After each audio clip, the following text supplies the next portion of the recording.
Greetings out there in YouTube land. This is Morris Man, and as always, I thank you guys for coming to my channel. Today, I'm going to do another one of the series that I'm doing now. One of the greatest R&B songs ever.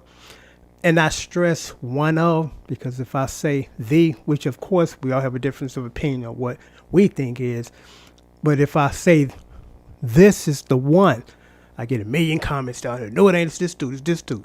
So to eliminate anybody leaving those kind of comments as far as, no, this is the greatest, I'm saying one of the greatest. And this will be a different category because the other one was just, or the series is just the greatest, one of the greatest R&B. This time I'm going to put it in more close of a category. One of the greatest funky dance R&B songs of all time. And you know who has the crown when it comes to making you dance. I mean, that's just a no-brainer. James Brown, you know. And this is part one of this series. Got to be Sex Machine.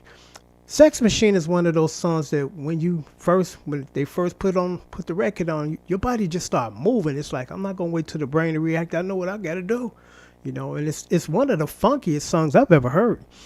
And it's entitled I'm Going to Teach You, because again, unfortunately, a lot of songs are not allowed to be posted on YouTube anymore. And like I told you guys, I think sometime soon YouTube is going to make a shift as far as they're not going to allow you to post any more copyrighted music stuff. So, you know, the best thing I can do to help you guys, since I won't be able to post it, is to teach you and send you a download for $6, and I'll send it to you as soon as you send over $6 lesson fee.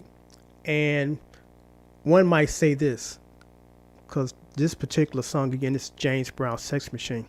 And one might say this, well, Morrisman, I can go on YouTube and find it somewhere else because I'm cheap like that. And here's my response to that. I have 350 songbooks. And one of those songbooks, thank goodness they put this out. It's called something like Starlicks, and they give you certain James Brown songs. And when I mean that, they give you the exact, accurate voicings for the guitar.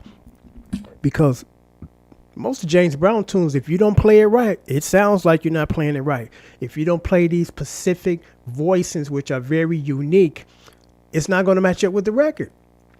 And I have this particular book, and it shows me exactly what the guitar player is doing on that song and several other selections. So I'm not guessing. I'm not doing my own voicing, because again, if you don't match up the voicings with certain songs, especially James Brown tunes, it ain't gonna sound like the record. So I'm playing exactly what the dude on the record is playing. And it's interesting because on the bridge of that song, I was playing something totally different. You know, before I got that book, I'm like, okay, this is what he's doing.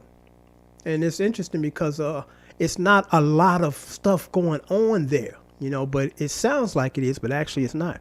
So again, if you guys are interested in learning James Brown's Sex Machine the right way, the right voicings, submit $6 and I'll send it straight to you.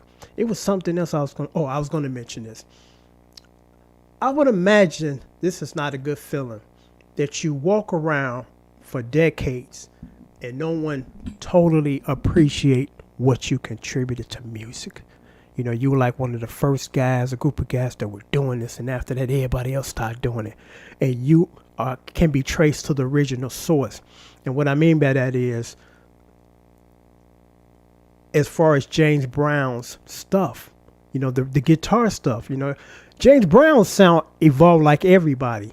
But when he hit that certain, style, that we know now as funky dance stuff, because before he was kind of doing what was everybody else doing in the late 50s and early 60s. Then out of the blue, he came up with a different groove. And the guitar players on his records were doing this, I would say probably, and I could be wrong, it's the first time I heard it, the style of music that they were doing, the chords they were doing, the strumming that they were doing, in the pocket with the drummer, the bass lines, all that stuff was just new.